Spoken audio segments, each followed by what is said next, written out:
Do you constantly second-guess your choices and let the fear of a negative outcome paralyze you? That's a loaded question to start with. It is, isn't it? Yeah. Because most people suffer from a mental trap called judging the quality of a decision solely by how it turns out. Which leads to just unnecessary regret and really poor learning. Exactly. In Thinking in Bets, Annie Duke teaches you to break this cycle by treating every choice not as a certainty, but as a strategic wager against an uncertain future. By learning to separate skill from luck, you can make smarter decisions, reduce emotional reactivity, and, navigate life's risks with confidence. Let's find out more. That is a heavy promise, isn't it? Navigating risk with confidence. Because usually, risk just feels like panic. Or at least, mild nausea if it feels like nausea. Exactly. I'll be honest, when I read the prep for this deep dive, I felt a little attacked. I am the absolute king of lying awake at 3 a.m., replaying a conversation from 5 years ago, thinking if I had just said this instead of that, everything would be different. Oh, of course. I treat my past decisions like crimes I need to solve. That is the human condition. We are retrospective obsession machines. But that is exactly why we are diving into Annie Duke's work today. Right. This isn't just a book about poker. It is a book about the architecture of regret and, how to dismantle it. And the person teaching us this architecture has one of the weirdest resumes I have ever seen. It's incredible. Usually when we cover decision-making or cognitive science, we are talking about a CEO or a purely academic type. Annie Duke is, she's a hybrid. Hybrid is a polite way to put it. She is a unicorn. On one hand, you have the academic pedigree. Holy. She was at the University of Pennsylvania, an NSF fellow deeply embedded in cognitive psychology. She was literally writing her doctoral dissertation on how children learn language. So she's a total nerd. I say that with love as a fellow nerd. Absolutely. But she was on the path to the ivory tower. A total nerd. But then, right before she finishes her PhD, life throws a curveball. She gets a severe stomach illness. It forces her to leave the university, leave her studies, and she moves to Montana to recover. She needs money. And her brother, Howard Litterer, happens to be a successful professional poker player. I love this pivot. It's like, I can't be a professor right now, so I guess I'll go swim with sharks. And it turns out the Shark Tank was where she belonged. That break from academia turned into a 20-year career. Not just a short stint. Not at all. She didn't just play, she dominated. She won a World Series of Poker bracelet, the Tournament of Champions, and racked up over $4 million in tournament earnings. Which validates the premise of this deep dive immediately. She isn't just theorizing about risk in a lab. She has had millions of dollars on the table where a single bad decision costs you a house. Precisely. She calls it moving the laboratory to the poker table.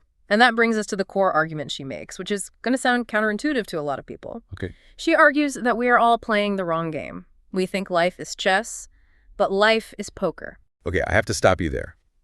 Because when I think of smart decision-making, I think of chess. Of course you do. Grandmasters. Deep Blue. The Queen's Gambit. It's pure strategy. It's elegant. Why would I want to treat my life like poker? Right. Poker feels like gambling. It feels seedy. It feels chaotic. It feels like guys in sunglasses bluffing each other. That reaction you just had, that is exactly why we make bad decisions. We crave chess. Think about the structure of chess for a second. What makes it comfortable? I suppose. Nothing is hidden. I can see the board. I can see your pieces. You can see mine. Yeah. If I look at the board, I have all the information there is to have. Exactly. It is a game of perfect information. If you lose a piece in chess, it is because you put it in the wrong spot. If I checkmate you, it is because I outcalculated you. Okay. There is zero luck. The pieces don't move themselves. The bishop doesn't decide to take a sick day. The knight doesn't trip. The knight doesn't trip. Right. It's deterministic. If A, then B. If I am smart enough, I win. But life isn't deterministic. And this is where Duke brings in John von Neumann. Now, do you know who von Neumann was? The name rings a bell. The computer guy. The Manhattan Project. Well, the computer guy, the atomic bomb guy, the Manhattan Project guy. One of the greatest mathematical minds in history. He is the father of game theory. Okay. And he actually had a famous beef with chess. He said, chess is not a game. How is chess not a game? It's the ultimate game. He said it's a calculation. He said, chess is a well-defined form of computation. You may not be able to work out the answers, but in theory, there must be a solution. So it's just a big math problem. A giant math problem. But then he said, Real life is not like that. Real life consists of a little bluffing, a little tactic of deception, a little asking yourself, what is the other man going to think I mean to do? That's actually profound. In real life, I don't know your cards. You don't. I don't know if you're bluffing. I don't even know if the rules are going to change halfway through the day. Correct. Life involves hidden information and, crucially, the influence of luck. You can make the absolute best, most mathematically sound decision, the perfect move, and still lose. Because a car ran a red light? Or the market crashed, or it rained on your wedding day. And conversely, I could do something incredibly stupid like drive home drunk and arrive safely. Yes. And if you treat life like chess, you will look at that safe arrival and think, I must be a good driver. You would. You will conflate the result with the decision quality. Which is dangerous. It is fatal. That is the chess mindset, assuming the outcome tells you about the skill. Duke wants us to adopt the poker mindset. Okay. In poker, you can play a hand perfectly and lose. You have to get comfortable with the idea that the result is distinct from the decision. Okay, so separating the decision from the outcome. This sounds easy in theory. Oh, I won't judge myself by the result. But in practice, this is brutally hard. Oh. It goes against every instinct I have. It is. And to show you just how hard it is and how merciless the world is when you try to think like a poker player, we have to talk about the Super Bowl. Oh, boy. I know exactly where you're going. Chapter 1. The Parable of Pete Carroll. Super Bowl 49, February 2015, Seattle Seahawks versus New England Patriots. I remember this. Even if you don't like football, you need to understand the gravity of this moment. I remember watching this live. It was agonizing. Set the scene for us. It is the dying seconds of the game. 26 seconds left on the clock. The Seahawks are down by 4 points. Okay. A touchdown wins the Super Bowl. They are on the Patriots' 1-yard line. The 1-yard line. You can practically trip and fall into the end zone. It's right there. And the Seahawks have Marshawn Lynch in the backfield. His nickname is Beast Mode. For good reason. For very good reason. He is statistically and physically a wrecking ball. The entire stadium, the announcers, the millions watching on TV, everyone knows what is going to happen. You give the ball to beast mode. You hand the ball to Beast Mode, he smashes through the line, Seahawks win. It's the script. It's inevitable. It's what you do. But Pete Carroll, the head coach, doesn't follow the script. He calls a pass play. I still can't believe it. Russell Wilson drops back, throws a quick slant over the middle. And Malcolm Butler, the Patriots rookie, jumps the route. Interception. Game over. Patriots win. The shock was physical. I remember the camera cutting to Richard Sherman on the sideline, just mouthing, why? And then came the headlines. I looked these up to refresh my memory.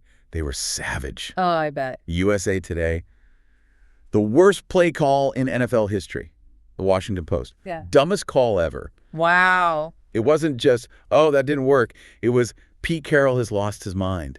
It was a moral failing. This is the ultimate example of resulting. Define that term for us again, because it is the villain of this deep dive. Resulting is the psychological tendency to equate the quality of a decision with the quality of its outcome. Simple as that. Because the Seahawks lost, bad result, the world decided the play call was terrible, bad decision. But you're sitting here, and Annie Duke is sitting in her book telling us that Pete Carroll actually made the right call. Yes, and I know how crazy that sounds. Defend that, because he threw an interception on the 1-yard line. Let's strip away the emotion and look at the math. This is the poker mindset at work.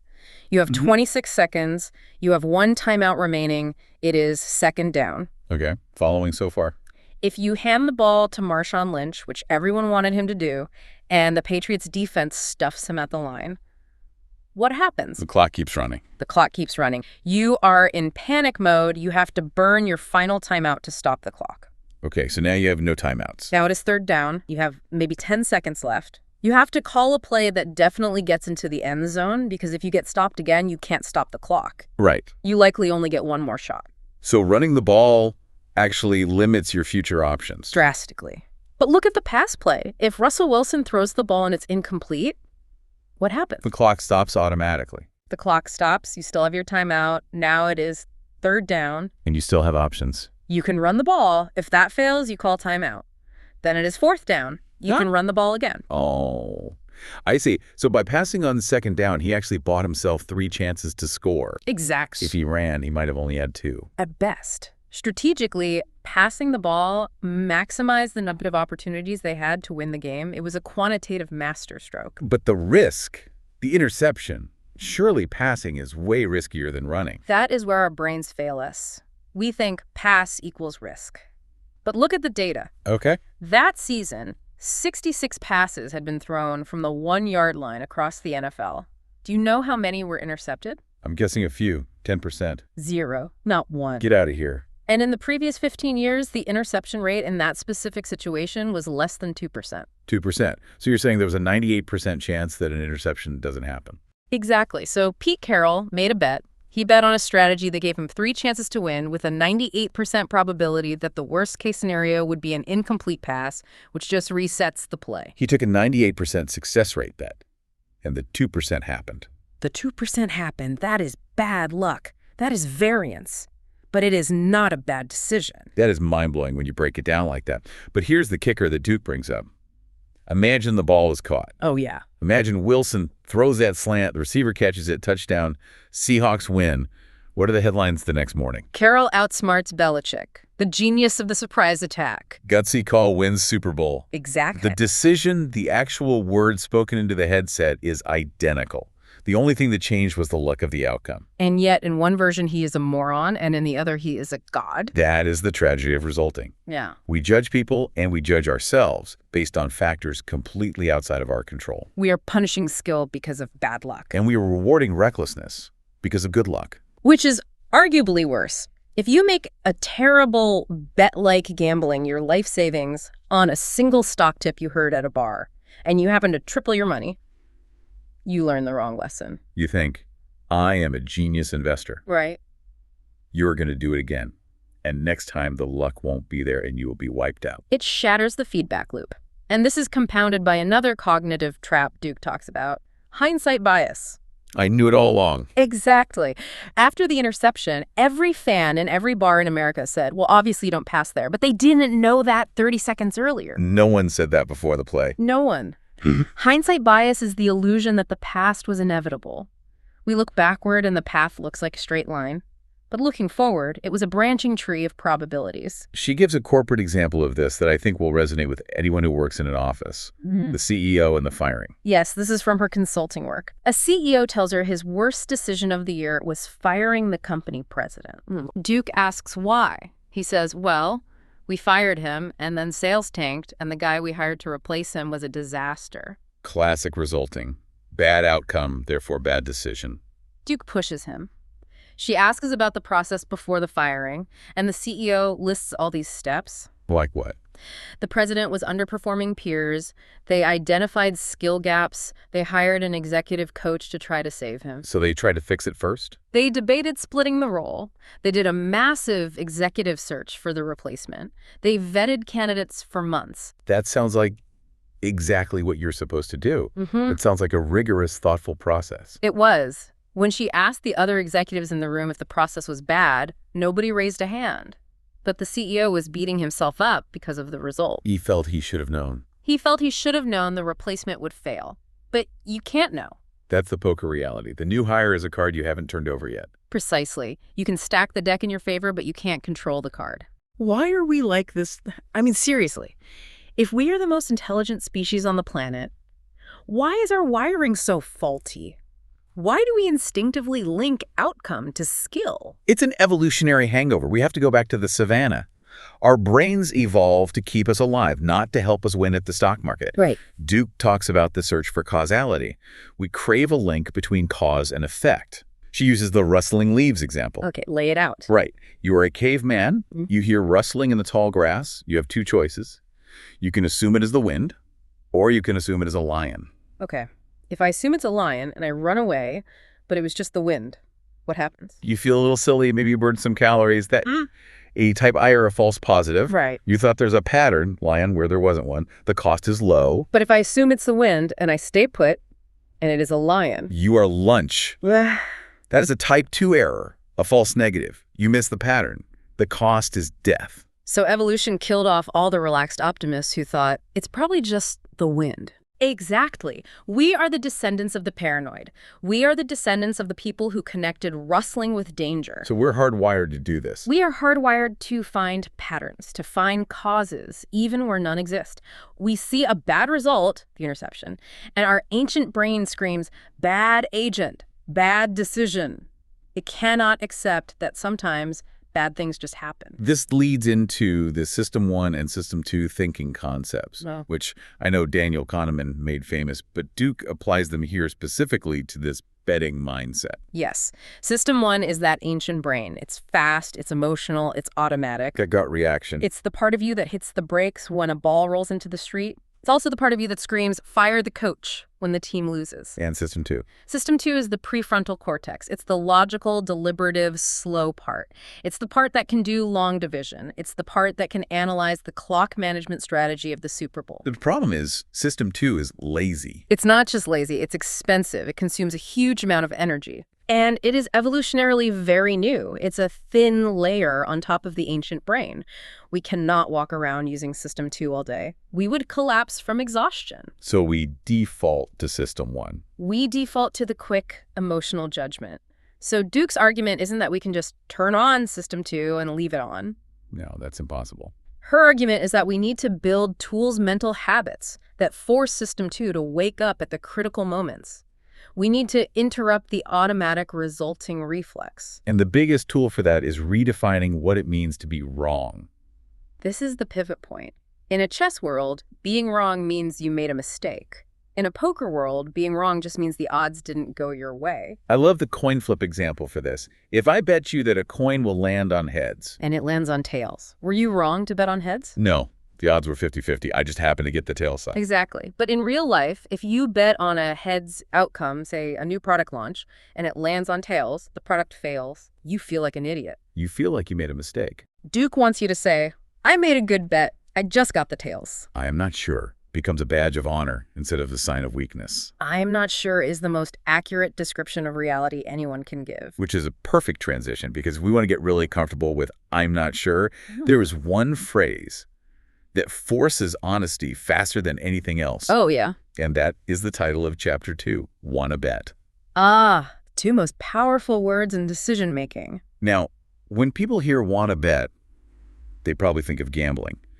But Duke starts this chapter with a story about a very specific and very weird bet. The story of John Hennigan, also known as Johnny World.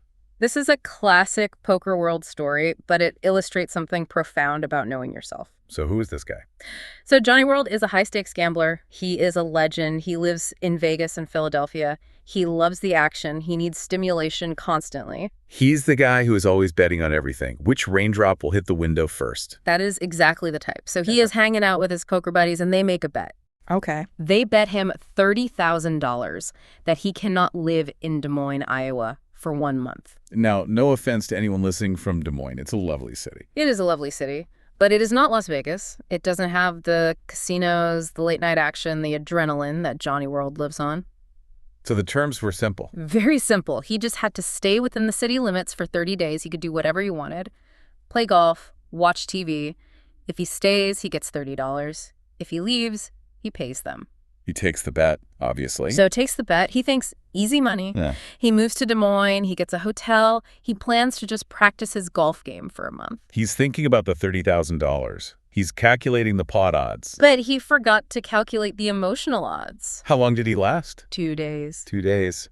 He gave up $30,000 potential profit after 48 hours. He didn't just give up the profit. He actually negotiated a buyout. He called his friends and said, "I can't do this. How much do I have to pay you to let me come home?" And they made him pay. He ended up paying them roughly $15,000 just to leave Des Moines. That is incredible.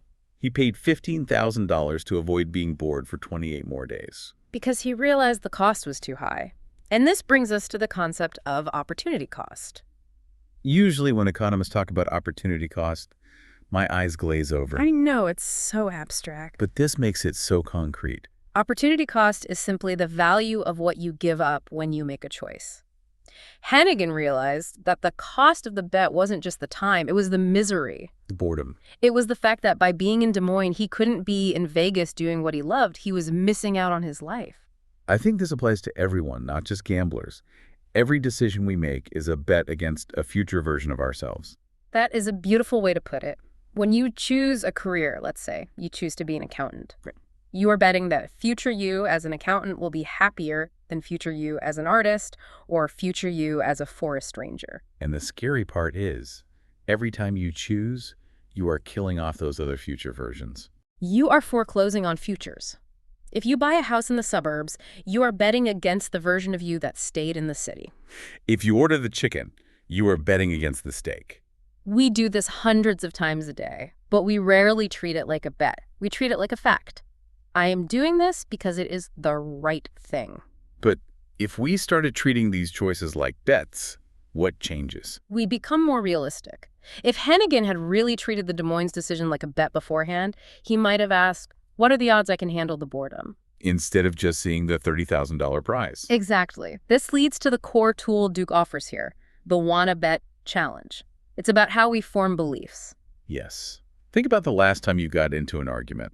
Maybe about politics or who won the 1988 World Series or whether a movie is good. Right. You probably felt 100% certain. Oh, totally. I am never more confident than when I am arguing about something trivial. That movie definitely came out in 1995. I will die on that hill. And then someone says, wanna bet. And suddenly, the hill doesn't look so good. The swagger disappears instantly. Immediately. Why? What happens mechanically in the brain? The moment there is a stake, even a hypothetical one, you are forced to engage system 2. The slow brain. You move from I'm right to how sure am I? You start vetting your information. You ask yourself, where did I hear this? Was the source reliable? Could I be mixing it up? It effectively bypasses the natural, lazy human process of belief formation. Yeah. Duke outlines this flow. Hear, believe, vet. Right. The default setting for humans is gullibility. We hear something, we believe it is true, and then maybe later, if we have to, we vet it. This is why fake news spreads so fast. Exactly. We believe first and ask questions later. But the wanna bet question forces us to flip it. It forces hear, vet, believe. Exactly, because if there is money on the table, you can't afford to be lazy. You have to be accurate. I've actually tried this a few times since reading the book. Not with money, but just asking myself, if I had to bet my house on this opinion, would I still hold it? And honestly, it's humbling. There are very few things I would bet my house on. That is the goal. It is about constructive uncertainty. If you walk around thinking you are 100% right about everything, you are unteachable. You're rigid. But if you walk around thinking, I'm 80% sure this is true, you are open to new data. It also changes how we talk to each other. Duke points out that arguments are usually zero-sum. Right. I want to win, I want you to lose. But betting is truth-seeking.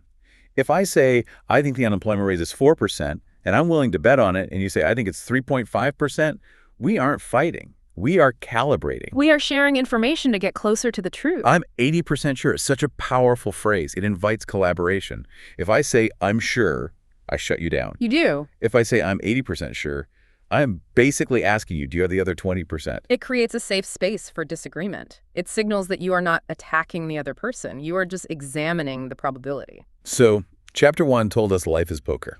Chapter 2 told us to ante up and treat our beliefs like bets. Now, Chapter 3 is where the rubber meets the road. Bet to learn. This is the mechanism of improvement. This is about how we handle the results. We have a belief, we place a bet, a decision, and then we get an outcome. The goal is to use that outcome to update our belief so our next bet is better. That is the learning loop. That is the learning loop. But as we discussed with Pete Carroll, outcomes are noisy. A single outcome doesn't tell you why it happened. Duke uses the Snackwell's phenomenon to illustrate this.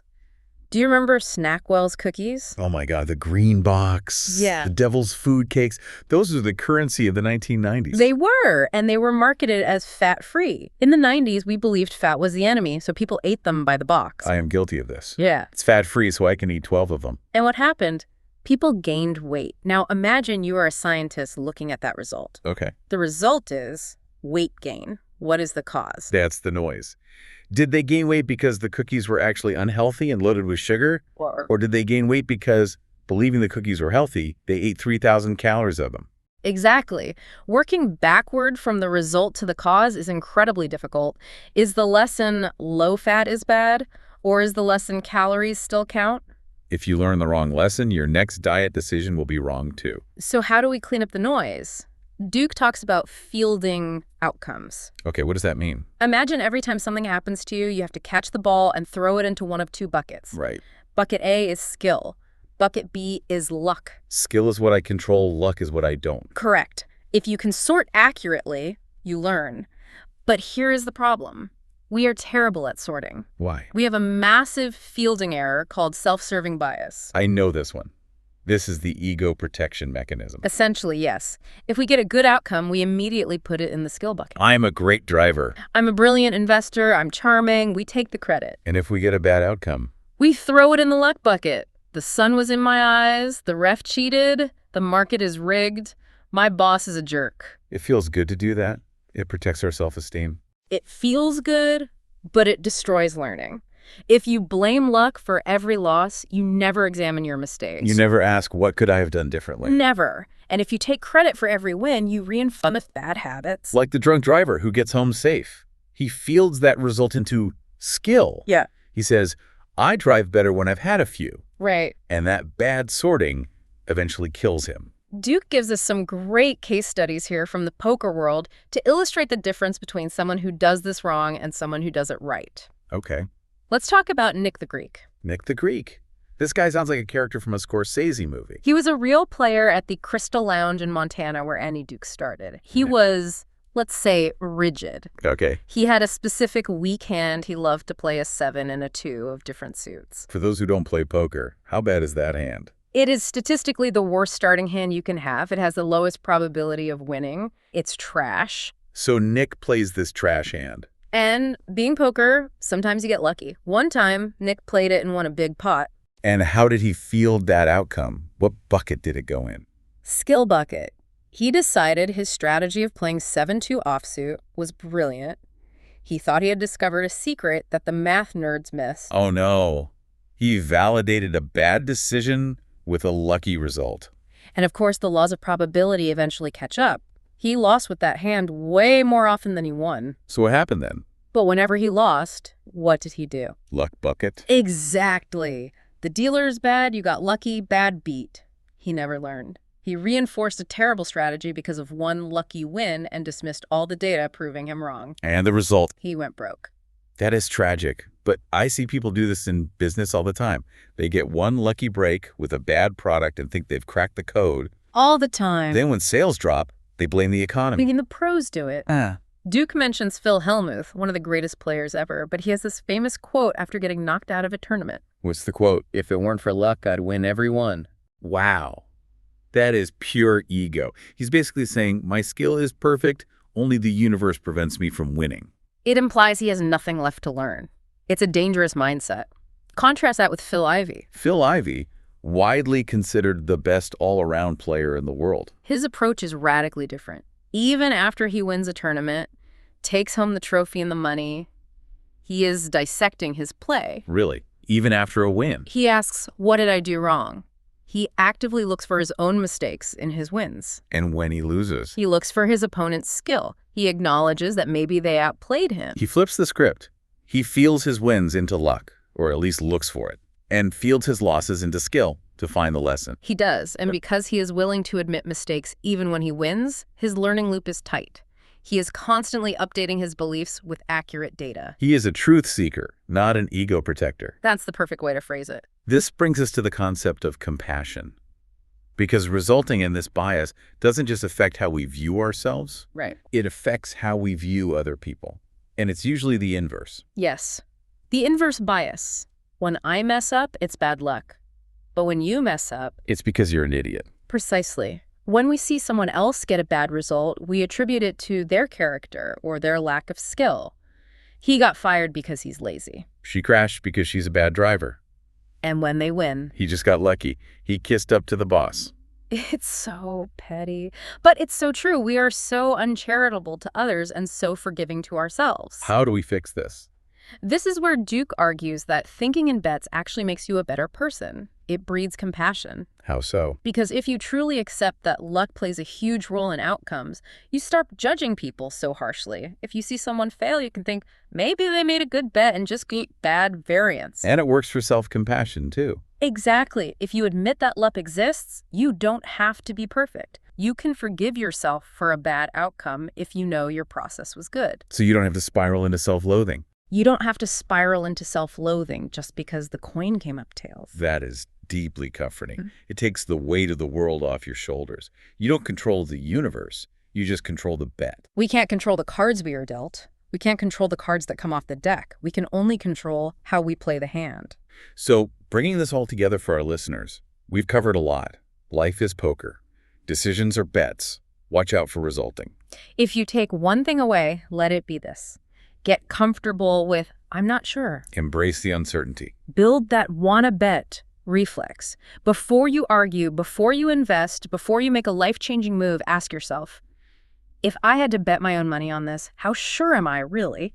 And be willing to say, I don't know, be willing to say, I'm 60% sure. Yeah. That honesty is where real learning happens. And where real confidence comes from.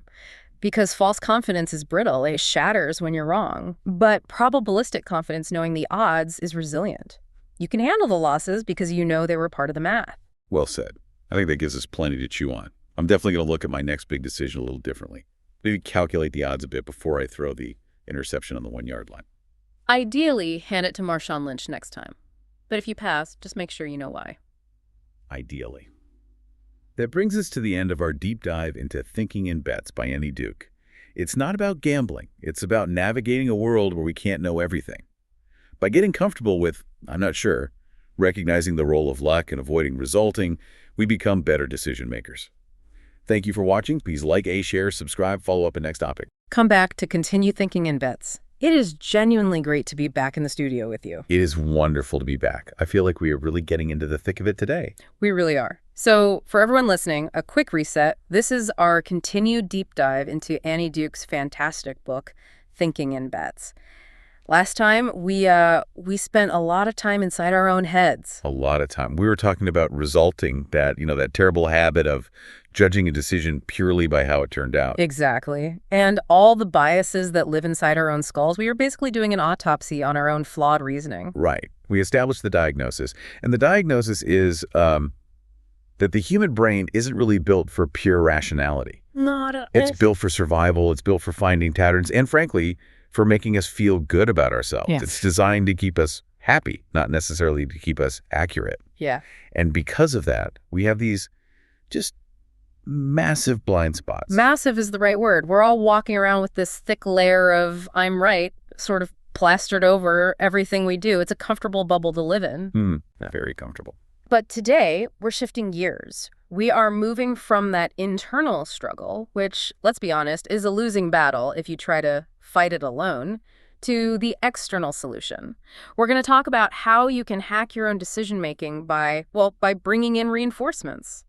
I love that framing. We're moving from just how to think to how to build a system for thinking. Because willpower alone, it's just not enough. You can't just decide, okay, today I'm going to be less biased. It's like deciding to be taller. It's not going to happen. Exactly. You need an environment, you need a structure, and specifically, you need other people to help force you out of those comfortable ruts. Okay, so the mission for today is to unpack 3 major tools from the second half of the book.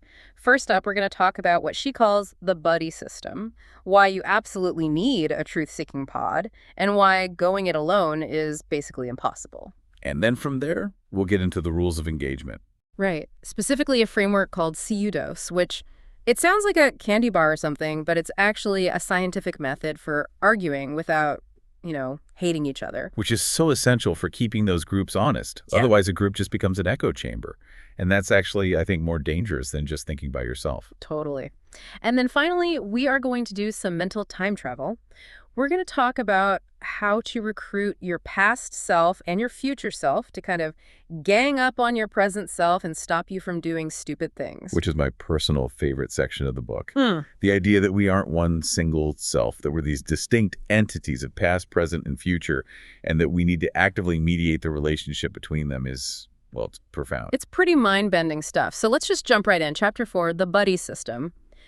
Annie Duke kicks this section off with a really pretty aggressive pop culture reference. She brings up The Matrix. She does. The classic red pill versus blue pill scene. Right. So just for the cultural download here, for anyone who has somehow missed this since 1999, Morpheus offers Neo a choice.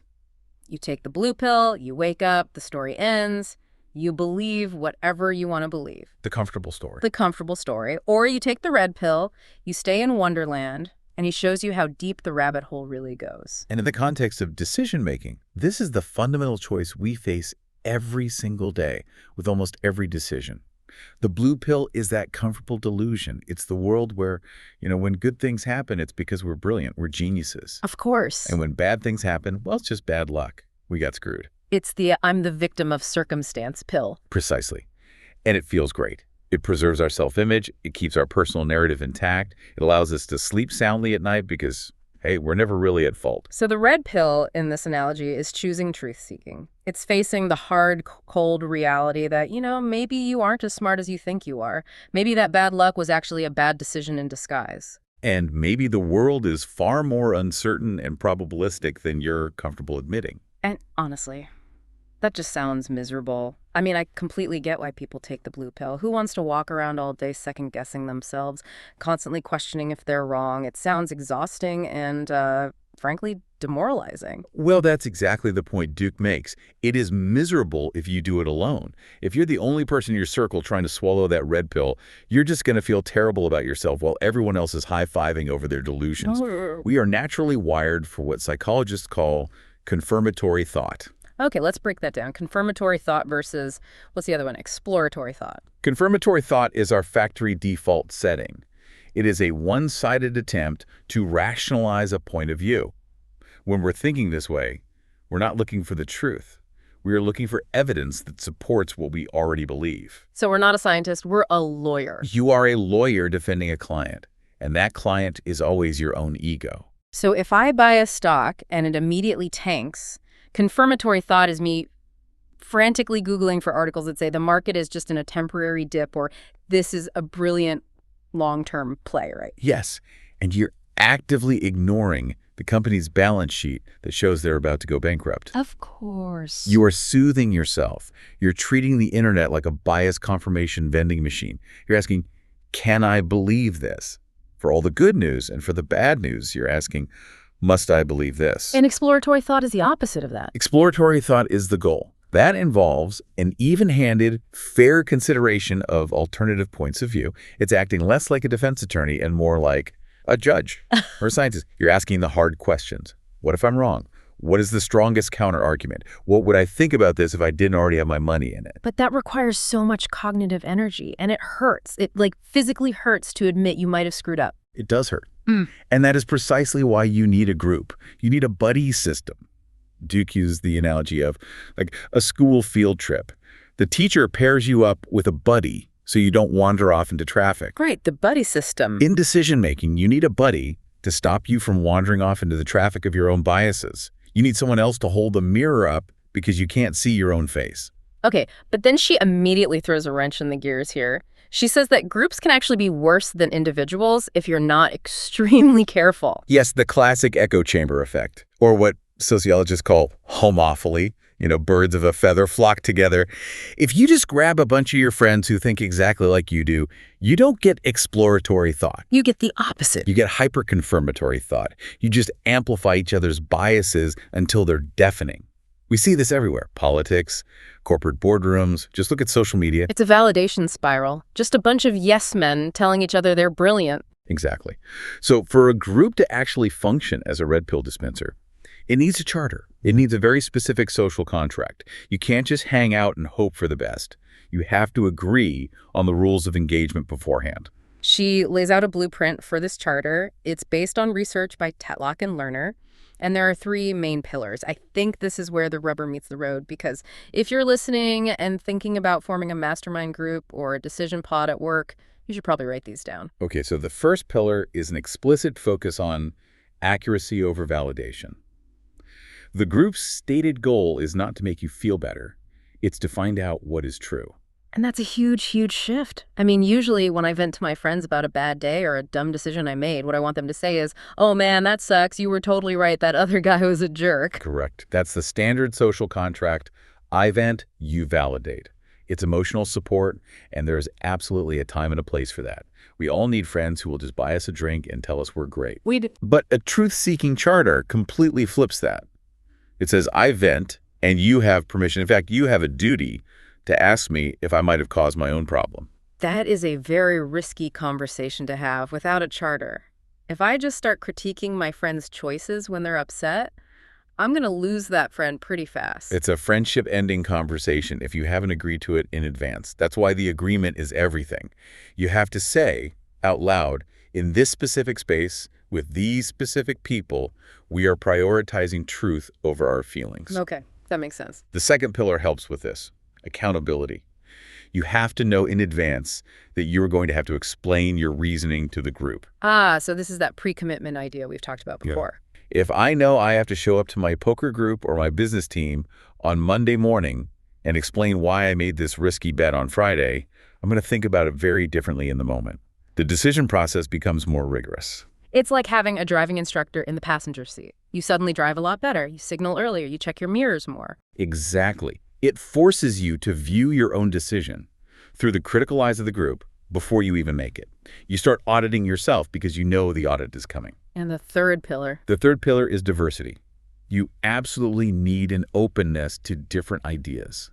You cannot have a functional truth-seeking group if everyone has the exact same background, the same political affiliation, the same perspective on the world. You need friction. You need constructive disagreement. Duke uses some fantastic examples from the poker world to really bring this to life. She contrasts the average players with the true legends, like Eric Seidel and Phil Ivey. It's such a stark difference. You walk into any poker room in the world, and you will hear the average players telling bad beat stories. Oh, yeah. I had aces. This idiot called with a 7-2, and he hit a miracle on the river. I can't believe my luck. Yes. They are looking for sympathy. They're looking for the group to circle around them and say, wow, you played perfectly. The universe is just unfair to you. They are completely offloading responsibility to luck. So how do the pros do it differently? The pros, the real elites, they don't want your sympathy. Sympathy doesn't make you any money. If they lose a big hand, they want to know if they played it correctly. They dissect the decision, not the result. Back to resulting again. Always. Annie Ju tells this great story about how Eric Seidel basically trained her to stop whining. He would just ask over and over, but did you play the hand right? That's so tough. So brutal. It is. She said if she started complaining about her bad luck, he would just tune her out. He would literally stop listening.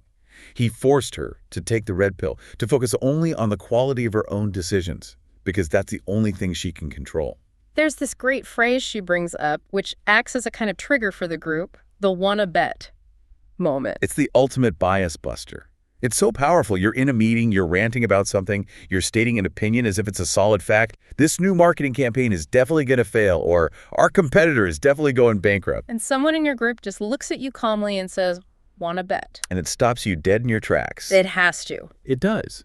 Because suddenly, you have to put your money where your mouth is, literally or figuratively. You have to move from this comfortable state of, I'm 100% sure, to, wait a minute. Am I sure enough to risk something on this? It forces you to actually vet your own beliefs. It's like a circuit breaker for overconfidence. It is. A good truth-seeking group is constantly implicitly asking, wanna bet? Yeah. Even if money never changes hands. It forces everyone to check their confidence interval. It changes the whole conversation from a series of declarations of truth to a calibration of probabilities. Which is the whole point of the book. It's the whole game. Right, so we've got the charter. We need accuracy, accountability, and diversity. But how do we actually talk to each other? Because even with the charter, telling your friend or your colleague, hey, I think you really messed up there, can be touchy. People have egos. It can be catastrophic if it's done wrong. And this leads us perfectly into Chapter 5 and this concept of see-you-doster. I love this acronym. It comes from the sociologist Robert Merton, right? Back in the 40s. Yes. Robert Merton. He was a giant in the field of sociology. He wasn't studying business or poker. He was looking at the sociology of science. He wanted to know, what are the specific norms that keep the scientific community honest? How does science prevent itself from becoming just another belief system or a cult of personality? And he came up with CUDOS, C-U-D-O-S. So let's walk through them, because Duke makes a really strong case that we should apply these scientific norms directly to our own decision pods. First up is C for communism. Now, don't panic. He does not mean political communism. Right. Important clarification. He means data communism. Yeah. And the core idea is that data belongs to the group, not the individual. Meaning you don't hoard the facts. You don't hide information. Right. And more importantly, you don't cherry pick the facts. In a decision-making context, communism means you have a positive obligation to share all the relevant information, even the stuff especially the stuff that makes you look bad. This connects directly to the Rashomon effect she brings up. Yes, the classic Akira Kurosawa film, where 4 different people tell the story of a crime, and every single version is different. Why? Because everyone is the hero of their own story. We do this instinctively. We edit our own stories to make ourselves look better. If I tell you about an argument I had with my spouse, I'm probably going to conveniently leave out the snarky comment I made that started the whole thing. Of course. Because you want to win the court case of the dinner conversation. Yeah. You want your friends to deliver the verdict. You are right. So you're presenting a curated exhibit of the evidence. Exactly. Data communism says no. You have to dump the entire messy data file on the table. In poker, Duke talks about how experts discuss a hand with just extraordinary detail. They don't just say, I had kings. They say, I had kings. I was in the big blind. The opponent to my left had about 40 big blinds. He'd been playing very loose for the last hour. The pot size was X. They give the group the full unvarnished picture so the group can actually analyze the decision, not just validate the storyteller. Precisely. If you withhold data, you aren't really asking for advice. You're just fishing for approval. And a good truth-seeking group needs to learn to sniff that out. They need to be able to say, hey, it feels like you're leaving something out. What are you telling us? Okay, that's a tough but necessary norm. Next letter, U for universalism. Universalism means you have to apply uniform standards to an idea, regardless of who it came from. The short version is, don't shoot the messenger. Or, on the flip side, don't blindly crown the messenger. This is so hard in practice. If someone I really dislike gives me a piece of advice, my immediate gut reaction is to reject it. And if someone I admire says something that sounds a little crazy, I'll bend over backwards to try and make it make sense. That is the trap. We accept bad ideas from people we like, and we reject good ideas from people we dislike. It's pure tribalism.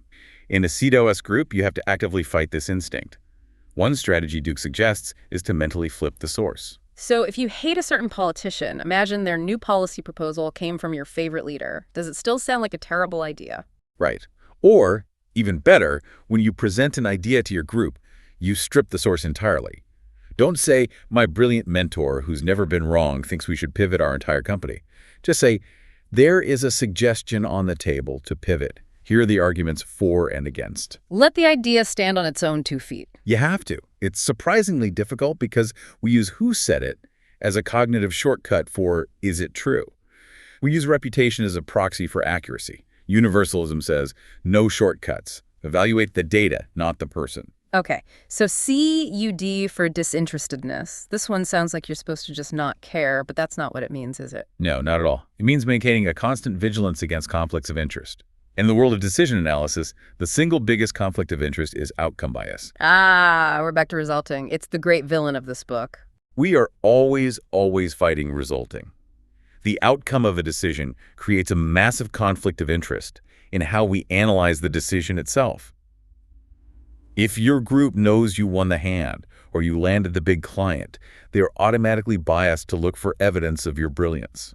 And if they knew you lost? They're biased to look for your errors. They'll find the fatal flaw, even if it wasn't there. So the strategy here, the really practical tool, is outcome blindness. It is probably the most actionable piece of advice in this entire section. When you go to your group for feedback on a decision, you do not reveal the outcome. Okay, walk me through how that would work in real life. Let's say you had to fire an employee and it turned into a complete disaster. The whole team's morale cratered. Don't start the story by saying, so I fired Bob and then the whole team quit. Because you've contaminated the jury. You've completely contaminated them. Instead, you start by saying, here was the situation with Bob. Here was his performance data. Here were the conversations we had. Here is the decision process I used to arrive at termination. And you stop there. Then you ask the group, given what I knew then, and only what I knew then, was this a good decision? And only after they've dissected the decision-making process do you tell them what actually happened. Right, because if you tell them the result first, they're not analyzing your choice anymore, they're just justifying the outcome. You have to keep them disinterested in the result so they can be truly interested in the truth of the process. I love that. It turns your friends into actual analysts instead of just a cheering section or a commiseration squad. That's the goal. Okay, finally, we have OS, organized skepticism. This is the engine that makes the whole group go. It means that dissent isn't just allowed, it is required. It is organized. It's part of the system. She talks a lot about rebranding skepticism, because usually in a social or work setting, skepticism is seen as just being negative. Exactly. In polite society, if you disagree with someone, especially your boss, it's seen as rude or aggressive or not being a team player. In a Cedone's group, if you don't point out a potential flaw in someone's reasoning, you aren't doing your job.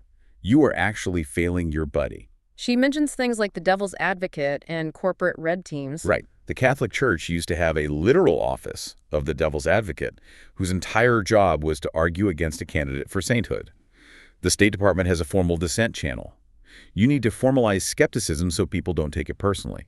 If I know it's your job to tear my idea apart, I won't be offended when you do. I'll actually thank you for it. And there's a big language shift here, too. Instead of saying, "you're wrong," which is just a brick wall that shuts people down, what do we say instead? You reframe it. You say things like, "I'm not sure I see it that way yet," or "Can you help me understand?" or "Have you considered this alternative?" Or one of the best techniques comes from improv comedy. Yes, and. Yes, and is great. It feels so much more constructive than yes, but, which is just a disguised no. It is. Yes, but invalidates what was just said. Yes, and validates it while adding a new layer. So instead of, "Yes, but that marketing budget is too high," you say, "Yes, I see your point about needing a big marketing push, and I'm wondering if we've considered the impact on our Q3 cash flow." You're building on their idea, not attacking it. Exactly. It keeps the conversation strictly focused on the ideas and not the people. It de-escalates the ego threat. It makes it collaborative problem-solving rather than a combative argument. So that's the buddy system. You build a pod, you sign a charter, and you use pseudos to keep it honest. But, and this is a big but, what if you're alone? What if you're sitting in your car or at your desk at 2 a.m. and you have to make a big decision right now? You can't call a board meeting. You can't just summon your truth-seeking pod. And this brings us to what might be the most fascinating part of the book. Chapter 6, Adventures in Mental Time Travel. This is the sci-fi portion of the deep dive. In a way, it is. Duke's argument is that even when we feel like we're alone, we are actually a group. We are a group composed of our past self, our present self, and our future self. And usually those three guys do not get along at all. They rarely do. And the present self is almost always the villain of the story. She uses that classic Jerry Seinfeld bit about Night Jerry versus Morning Jerry. It's the perfect illustration. Night Jerry stays up super late watching TV, has another drink, eats a pint of ice cream. Why? Because being tired and feeling sick is Morning Jerry's problem. Night Jerry gets all the benefit, the entertainment, the pleasure, and Morning Jerry has to pay all the costs. And Morning Jerry wakes up and he just hates Night Jerry. I hate that guy. But then, of course, night comes around again, and he becomes Night Jerry, and the whole destructive cycle repeats itself. This is a perfect, hilarious explanation of a psychological principle called temporal discounting. Temporal discounting. That's the technical term for this internal battle. Exactly. We heavily discount the future. We treat our future self like a stranger, or even an enemy. We dump all our problems on them. Future me will start the diet on Monday. Future me will worry about saving for retirement. Future me will somehow finish that report that's due tomorrow. We act as if the person who has to pay the bill is a completely different human being. So the goal of mental time travel is to get these different selves to actually talk to each other, to get Night Jerry to have some empathy for Morning Jerry. We want to recruit the future self into the decision-making room in the present moment. And what's fascinating is the neurology behind this. Duke points out that the part of the brain we use to think about the future areas in the prefrontal cortex and the hippocampus is the exact same neural pathway we use to remember the past. Whoa. So thinking about the future is neurologically similar to remembering something that hasn't happened yet. Yes. It's constructing a memory of the future. And the key is, we need to make that memory as vivid and emotional as possible. She cites this incredible study that was done with virtual reality. Oh, and at Stanford. That's the one. They had people look into a digital mirror. When they saw their current selves, they allocated a certain, usually small amount of their paycheck to a retirement fund. But then, for the other group, they showed them a digitally age-progressed version of themselves. So they saw themselves with wrinkles, gray hair, looking old. Staring their future self right in the face. Right. And what happened? They allocated way more money to their retirement fund. Because suddenly future me wasn't some abstract concept. It was a real person staring back at them asking for help. Exactly. It bridged the empathy gap. It made the future visceral and real. Now, obviously, we can't all walk around with VR headsets, so Duke offers a much simpler tool called 10-10-10. This is from Susie Welch, I believe. I've tried to use this one. It's really effective. It's so simple and so powerful. When you're facing a decision, especially an emotional one, you ask 3 questions. How will I feel about this choice in 10 minutes? How will I feel about it in 10 months? And how will I feel about it in 10 years? Okay, so let's apply this. I'm really angry at a coworker, and I'm about to fire off a scathing email. 10 minutes from now, I'll probably feel relieved. A nice, satisfying hit of adrenaline. I told him. You feel vindicated. For a moment. But then, 10 months from now, I might feel really awkward. I've probably damaged that working relationship forever. Maybe people see me as hot-headed. And 10 years from now? In 10 years, I probably won't even remember the specific incident, or maybe I'll remember it as the dumb email that cost me a promotion because I got a reputation for being difficult. Right. The 10-10-10 strategy forces you to step out of what she calls the ticker watching of the present moment. That intense myopic focus on immediate feelings. It does something brilliant. It moves regret in front of the decision. Moving regret in front of the decision. That is such a powerful phrase. It's emotional time travel. You go visit your future self, you feel the potential regret, and then you bring that feeling back to the present to change your behavior. It provides that zoom-out lens. Duke uses the analogy of getting a flat tire in the pouring rain. Oh, that's the worst feeling in the world. In the moment, a flat tire in the rain feels like an absolute catastrophe. You're wet, you're late, you're angry, feels like your life is ruined. But if you apply the 10-10-10 lens, what happens? In 10 months, it's nothing. In 10 years, it's not even a blip. It might even be an amusing anecdote you tell at a party. Right. Mental time travel helps us access that calm, rational 10-year perspective while we are still standing there getting soaked in the rain. It calms the amygdala down. Okay, so that helps us consult with our future self. But sometimes just knowing what the future self wants isn't enough. Night Jerry knows morning Jerry will be tired, but he stays up anyway. Willpower fails us all the time. That's true. Sometimes rationality isn't enough. You need to bind yourself. You need to create what she calls a Ulysses contract. This goes all the way back to Homer's The Odyssey. Ulysses wants to hear the song of the sirens, but he knows their song is so beautiful that it makes sailors crash their ships right onto the rocks. He knows his future self. The self that hears the music will become completely irrational. He knows he will lose his mind and make a fatal decision. So present Ulysses, the rational one, makes a plan. He has his crew tie him to the mast of the ship, and he makes them put wax in their own ears so they can't hear the song. He physically prevents his future irrational self from making a mistake. In modern life, this is called pre-commitment. So giving your keys to a friend before you start drinking at a party. That's a perfect Ulysses contract. So it's setting up an automatic transfer to your savings account the day you get paid, so you never even see the money in your checking account to be tempted by it. Or setting a hard maximum bid on a house before you go to the emotional high-pressure auction. You're making a decision when you're calm and rational, that's past Ulysses, to bind the hands of your future, irrational, self-present Ulysses. You are effectively parenting your future self. You're taking the choice away from them because you know you can't trust them in the heat of the moment. Duke also suggests a lighter but still very powerful version of this, the decision swear jar. I love this concept so much. It's a variation of a Ulysses contract that you make with your pod, or even just with yourself. You agree that you have to pay a penalty, say $1, every time you use language that signals irrationality or poor thinking habits. It's not for F-bombs, it's for logic bombs. Exactly. So what kind of words or phrases go in the jar? I know it all along. That's pure hindsight bias. Pay up. It was a sure thing. That's a denial of uncertainty. Put $1 in the jar. How about, I just got unlucky? Ooh, that's a big one. That's self-serving bias and a refusal to examine your own strategy. Pay up. And here's a really tough one she suggests. The word wrong, as in that prediction was wrong. Wait, the word wrong is a banned word. That seems a little intense. In a probabilistic thinking and bets world, yes.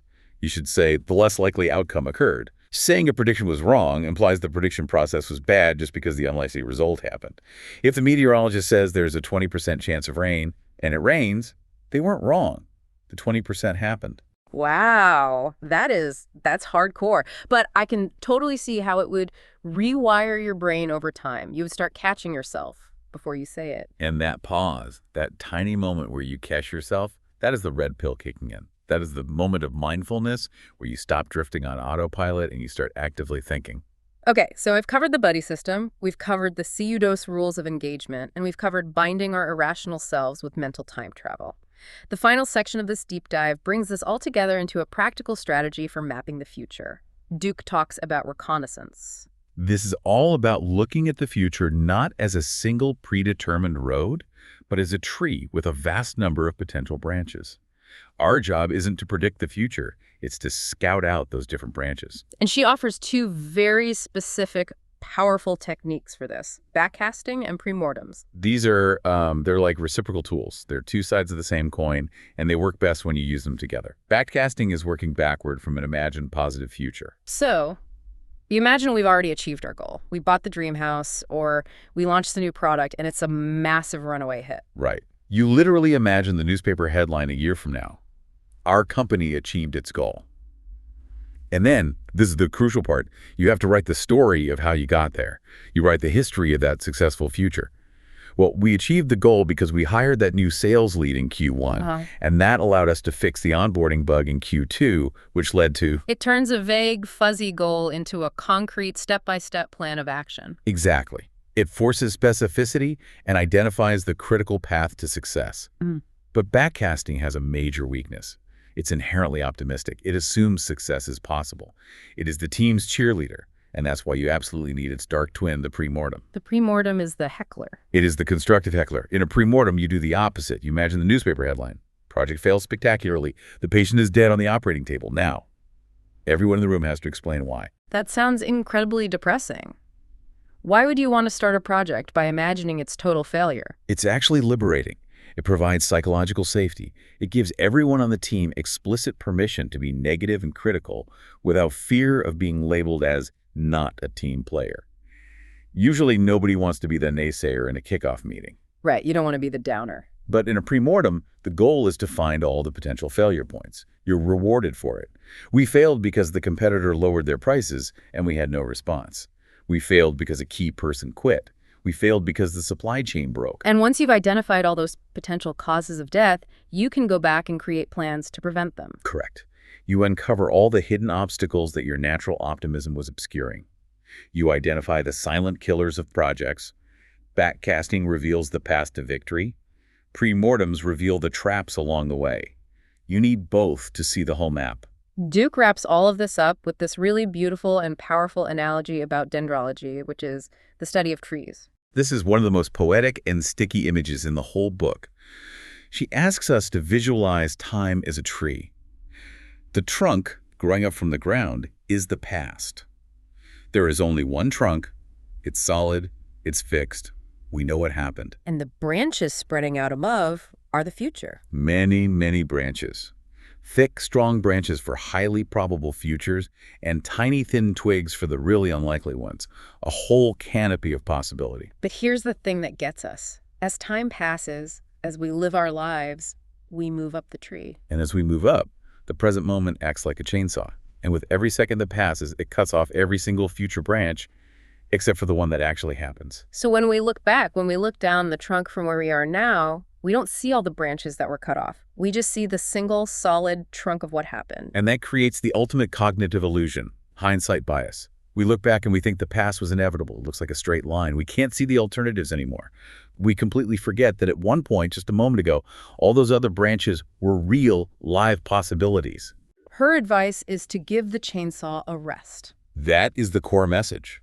To think in bets, you have to mentally keep those stumps of the other branches visible. You have to actively remember that what happened was just one of many things that could have happened. If you can hold that complexity and uncertainty in your head, if you can still see the ghost branches of the past, you will be a much, much better decision maker. And you'll be kinder to yourself when you lose. And much humbler when you win. Wow. That is, honestly, that's a lot to process. But it's such a powerful way to look at the world, at life itself. It really is. It's a complete shift from a simple right-wrong mindset to a much more sophisticated probabilistic mindset. It makes you a scientist of your own life. So let's try to bring it all home. We have covered a huge amount of ground today. We really did. We started with the buddy system, the necessity of finding a truth-seeking pod, because our brains are just naturally hopelessly biased. Then we established the CDOS, norms, communism, universalism, disinterestedness, organized skepticism to keep that group functioning and honest. Then we talked about night Jerry and morning Jerry, and using mental time travel and tools like 10-10-10 to bridge that empathy gap between our present desires and our future goals. And we finished with mapping that future, using backcasting to find the path to the win, using premortems to avoid the losses, and always, always remembering that tree of possibilities. It really feels like a complete system. It moves you from just trying harder to be rational to building a world for yourself where rationality is the path of least resistance. That's a perfect way to put it. It's about architecture, not just willpower. I love that. And I think that is the perfect place to leave it for today. I agree. That's a great place to stop. Listeners, thank you so much for going on this journey with us. This is heavy stuff, I know, but applying even just one of these tools like the wanna bet trigger in your next meeting or running a quick premortem, it really can change the way you live your life. Absolutely. Go find your buddy, sign your charter, and start thinking in bets. Thank you for watching it. Please like, share, subscribe, follow up in next video.